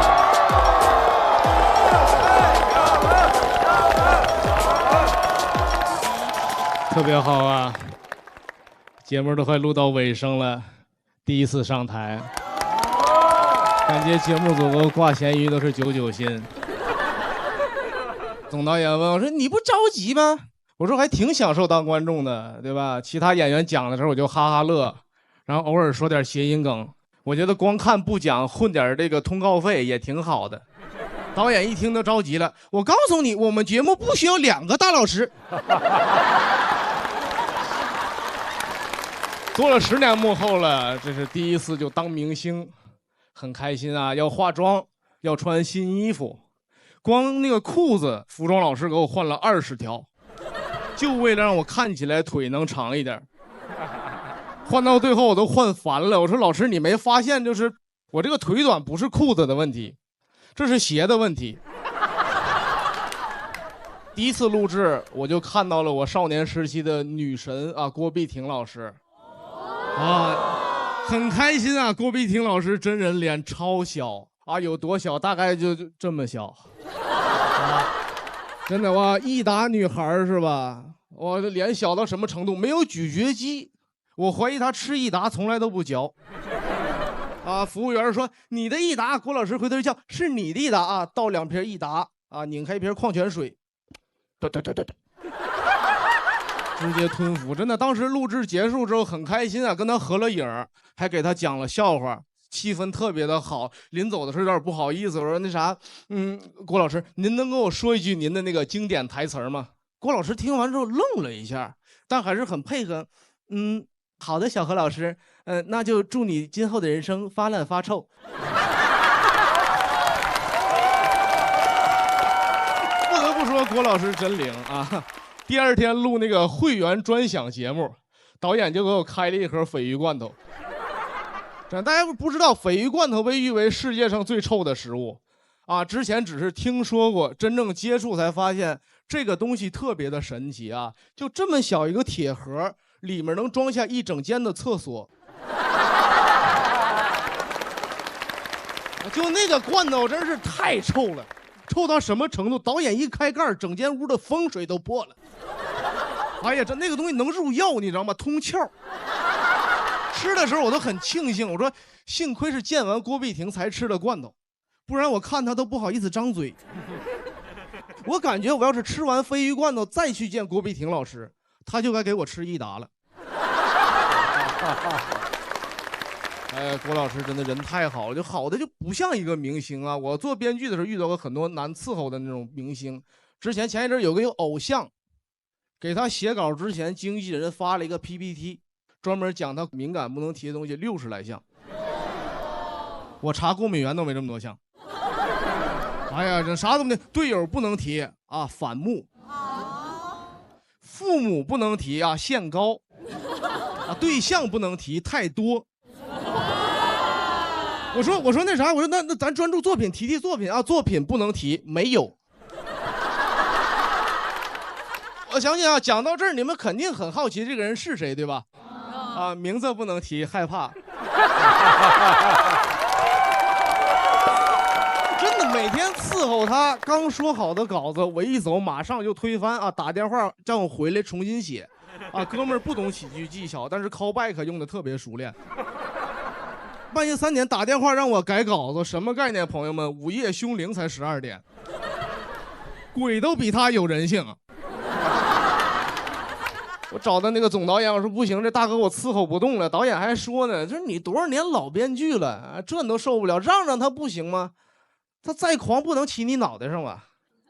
没办法，要一边捏着鼻子又伺候了1礼拜，好不容易嘉宾满意了，团队又不行。团队说这样，我们现在呢，我们这个艺人走高知人设，你的稿子里要加点有内涵的东西。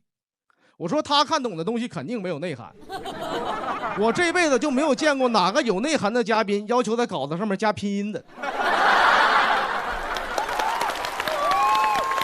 彩排那天我看他都坐着轮椅了，我心想我说怎么回事，老天长眼了。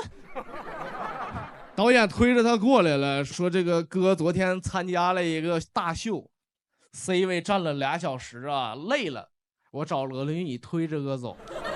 偶像也看看我说，咱就这么对吧？啊，站2小时走不动了。我说哥，你哪是走不动了，你这是走起来了。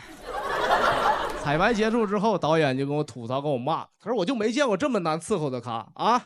刚站上 C 位就让我推他，啊，轮椅还是我找的。我当时看着导演，我说你多少年的老导演了，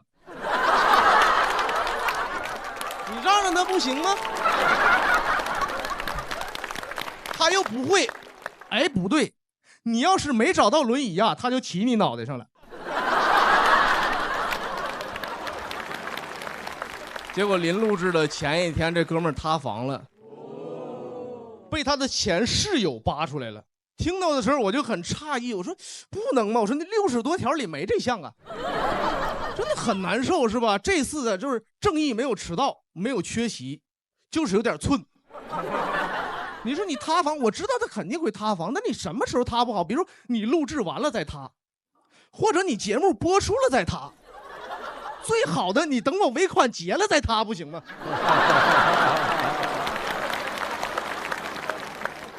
其实这件事儿还有个后续，这个偶像后来去总导演这么那个导演室站了1天，就想再要一个出镜的机会。我说那个我们现在话题都比较敏感，他说我现在什么话题都能提是吧 ？I don't care。I don't care。啊，很神奇对吧？一场塌房治好了他腿脚，治好他的敏感啊，没治好他的文盲。啊，最后我看实在不行了，我来收场。我说哥，这样吧，天色也不早了，你先回去是吧？微踹的了。这大哥先去直播带货，啊，没成功，又去拍vlog啊，也没成。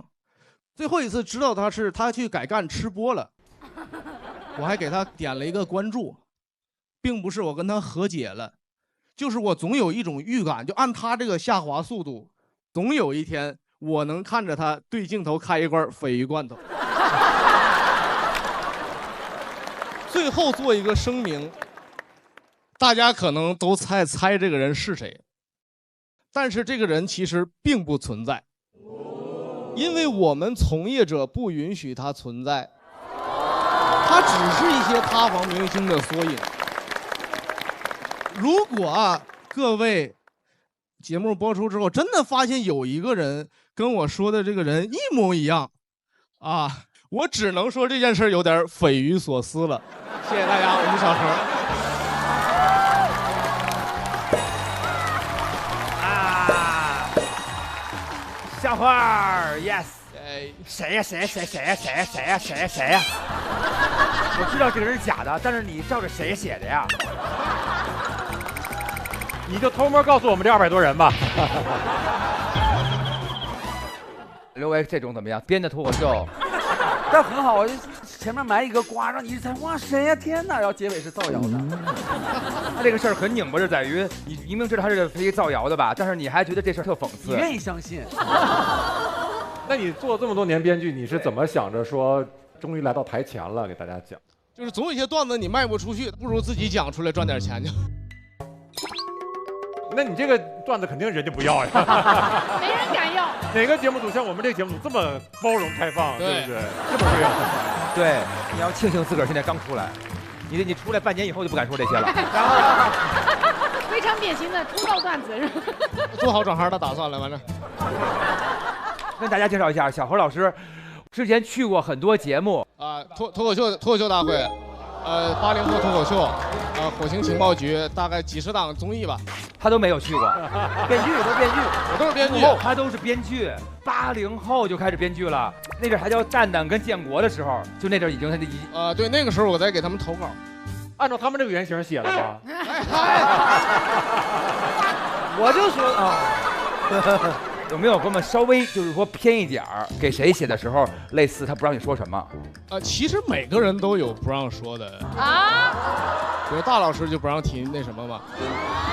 哦，没，不让提脚气这个事儿。只有刘伟老师可以提脚气。我是脚臭，不是脚气。行了，希望看到您更多演出，谢谢您，谢谢。小何他的脱口秀里有他想表达的内核，这一点是值得鼓励的。他把他想讽刺的，他都表达的很完善、很完全。希望他表演的道路和那个编剧的道路都越来越宽。今天真的觉得每一位演的都非常的不错，谢谢你们的表演。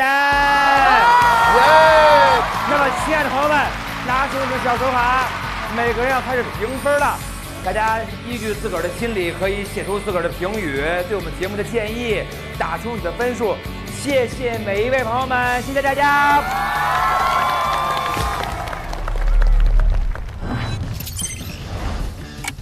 感觉整场演出还是挺圆满的。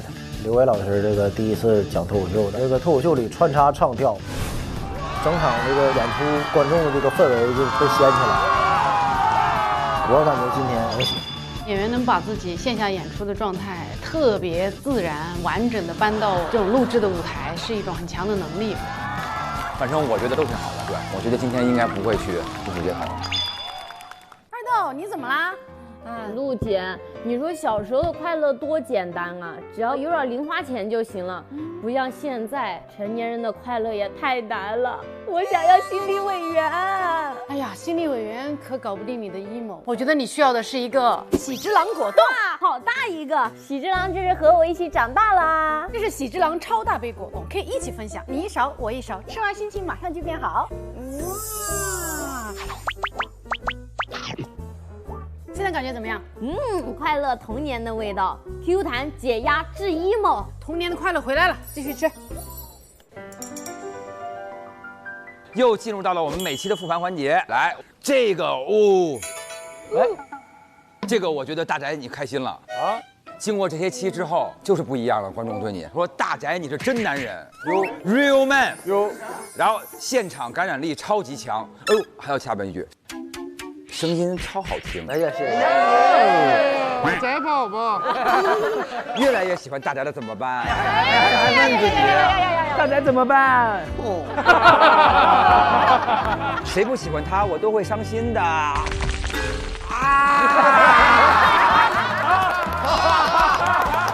这是后几句编的。没有，你看，而且给了5分啊，谢谢他。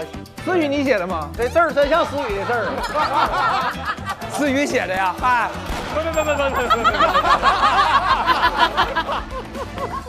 可以。我这里啊，首先5星啊，说喜欢兰兰，哦，蓝蓝的天空，蓝蓝啊，紫罗兰，哎，你就该被裁员，你就该被裁员。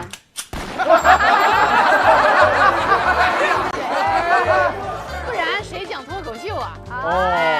这个意思。好好笑，梗很密，京剧频出，演的也很好，整体看下来特别舒服，喜欢。哎呀，你是个京剧演员，厉害。喜欢，好棒。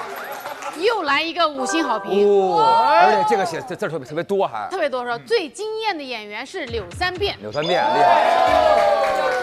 他说柳三变，重要的名字说3遍，真让人记忆犹新。每段都有自己的想法和视角，情绪递进很自然。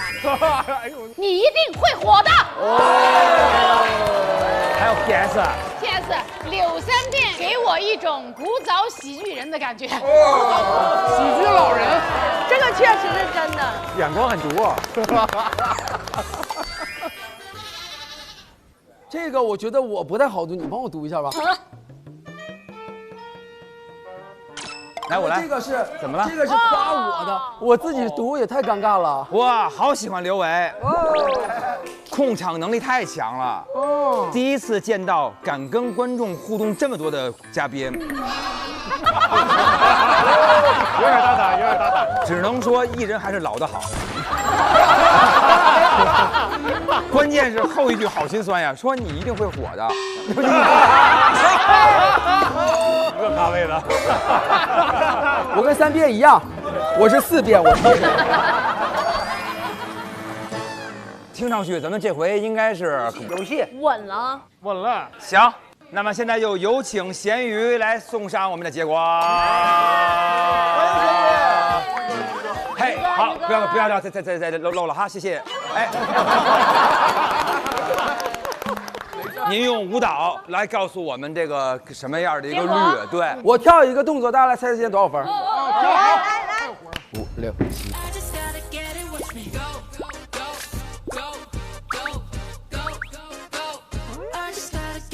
5、85、85、85、85、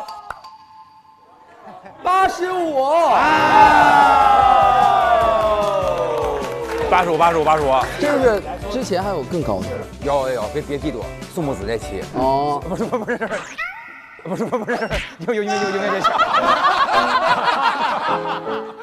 今天咱们捧场大嘉宾给我们带来了什么样的彩头呢？这个彩头呢，我不会在这里告诉大家，因为这是一段漫长的旅程。又要去哪儿啊？西双版纳吧。鸟巢，西藏，去张家界。你们到了就知道了。行了，来，亲爱的各位朋友们，我们出发啦！出发，惊喜！玩儿去喽，玩儿去喽 ，Go， 走喽！出发喽！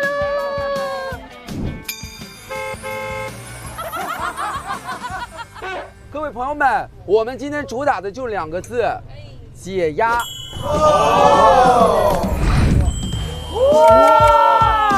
直接一个大扣篮！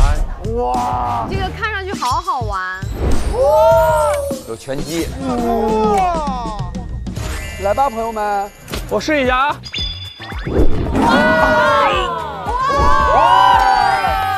节目录到第9期了，大家一直顶着高强度的创作压力，刚好趁这个机会让大家好好发泄、放松一下。大家伙玩累了，快点一人先吃个果冻，润嗓子。哎呦，这太棒了！拳击赛马上开始了，大家快来集合吧！咱们不好笑就路街头，拳击赛马上开始了。各位朋友们，请各就各位。现在我们首先上场的是员工与老板之间的 battle。他是老板，但是我凭啥怕他呀？他有啥牛的？最近有点压不住小包，今天就是得让他知道谁是老大。今天就是要趁这个机会好好发泄一下。Ready, fight! Ready, go! 加油，弄他！哎呀！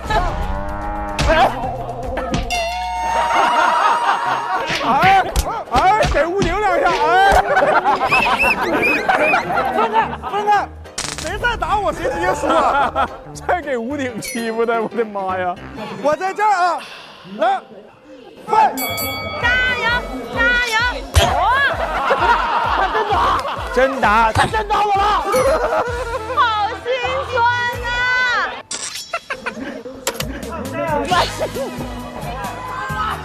你躺下呀，躺下讹他呀！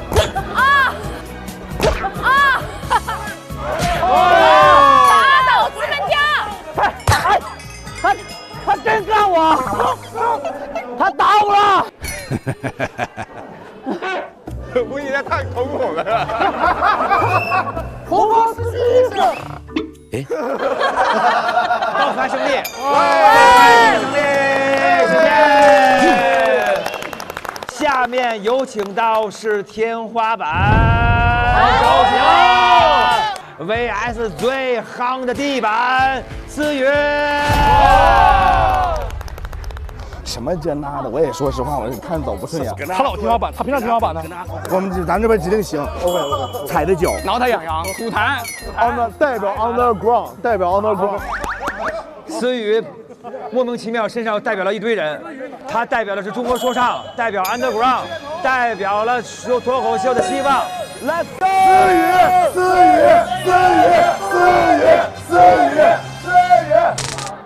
思雨，这会是你最后一场拳击赛，因为你会见识到真正的拳击的力量。思雨给他反击，七末八末的早想揍你呢，你知道吗？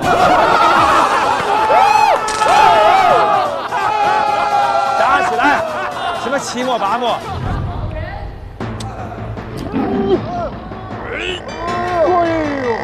哎呀，这没意思啊！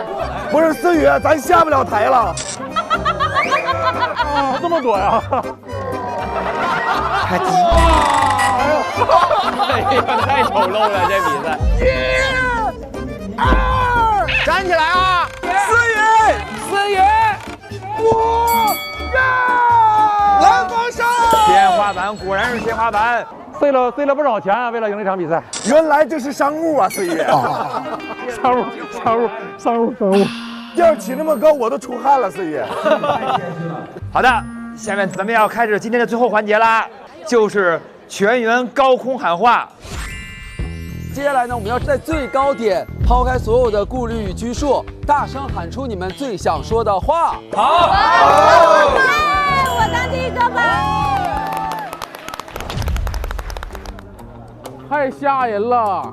哇，二豆加油！加油！嗨，终于今天比你们高了。这就是你要喊的话吗？不是，这不是我要喊的话。二豆，有冷场了也要像今天一样勇敢，好吗？哇！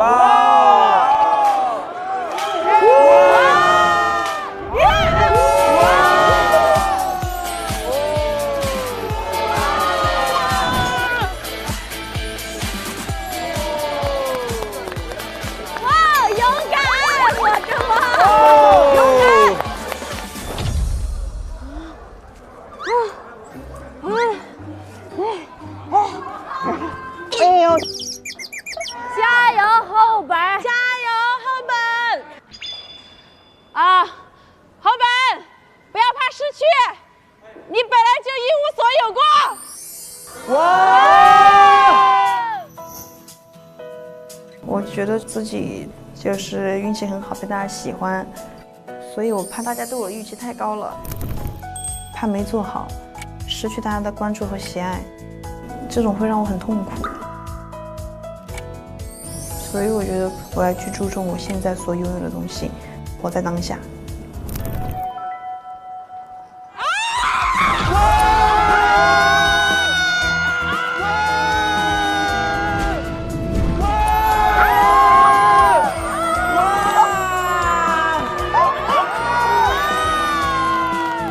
大顺，加油，加油！哇，大顺，加油！啊，我有点想哭了，就是。哦。我主要是，我就是想谢谢大家。哦。就是你能上电视，有这么专属于自己舞台的机会，可能就这一次了。没有，不会很多的。反正不管未来怎么样吧，我肯定还是会多写好段子，然后让脱口秀不辜负每一次的相遇。谢谢大家。好，小杰永远欢迎你！来了，大顺。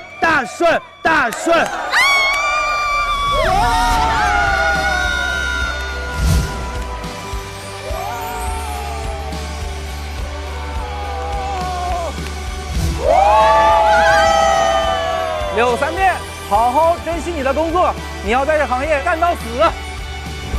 祝所有人都有光明的未来，都走向更大的舞台。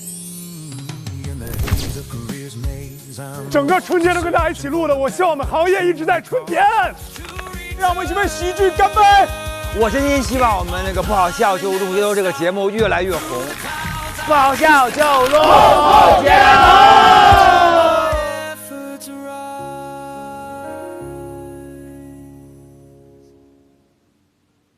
想来线下看选手们的演出吗？打开大麦 APP 搜索“不好笑就露宿街头”，进入线下演出许愿活动页，关注你喜欢的演员，并许愿你想看的演出城市，选手们可能就会来到线下演出现场哦。今天我们来拍一组时尚大片的毕业照，我们请来一个特别厉害的摄影嘉宾，李磊老师，美美的，帅帅的，好漂亮啊！所有人看我们的摄影师啊，老师们，3、2、1。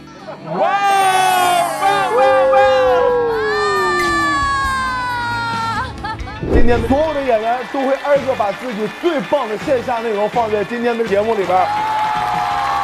小宝宝，你从来不跟美女说话，你什么意思？是因为美女从来不跟我说话。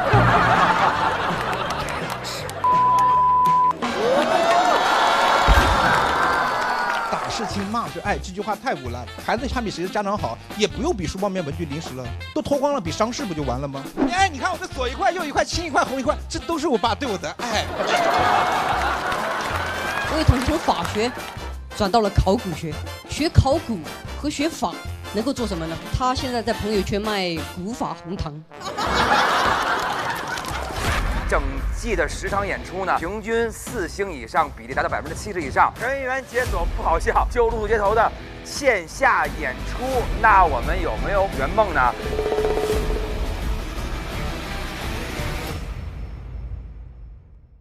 欢迎来到露宿街头也要笑。哦，再来玩一个游戏吧，笔画猜词儿。Let's go。不是啊，看一下你个号。四面楚歌。他4个笔我一人猜，我看能不能猜对一把。跪下，撕扯。一个字儿。他处理不了这么庞大的信息，这就是一个大波溜子吧。大家有没有那种脑子出走的事情？我有一次赶了将近10场，我不愿意说话了，然后有个观众说我也有奇葩的事儿，我说你上来，你真省劲儿啊！仅代表他个人啊，我们这种敬业脱口秀演员不会这样啊。不好笑就露宿街头，每周6中午12点更新。SVIP 用户可提前看下集 ，VIP 每周6周日分天更新，非会员自周2周3 12点免费观看。SVIP 用户每周日加强衍生、嘉宾精编、段子纯享版等精彩内容。每周日中午12点 ，SVIP 用户解锁露宿街头也要笑衍生节目，看脱口秀演员们更多爆笑互动。每周1至周4不定时掉落笑街微博精彩花絮等你来看。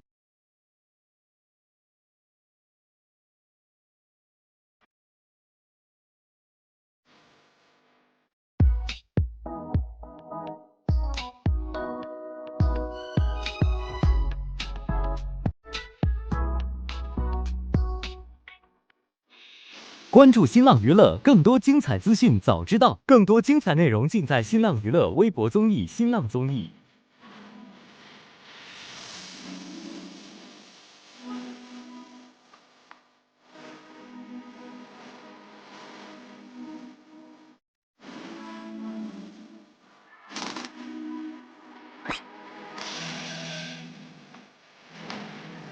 你喜欢红色、蓝色的，有时候却会想太多。这个那个有的没的，你纠结到底选些什么？一不小心买太多，好看的却没几个。金牛、处女、天女、双鱼、双子、九子星座实在太多，需要朋友眼光够好，不漏是我，让我做你男朋友。个性不同，却能帮你搞定忧愁。嘿，咸鱼，你长得漂亮漂亮，你怎么都漂亮漂亮，你怎样都会漂亮漂亮，让我不管。小姐，你长得漂亮漂亮，你穿什么都漂亮漂亮，这位朋友，你怎样都会漂亮漂亮，我的新娘，大家一起来 ，1 2 3。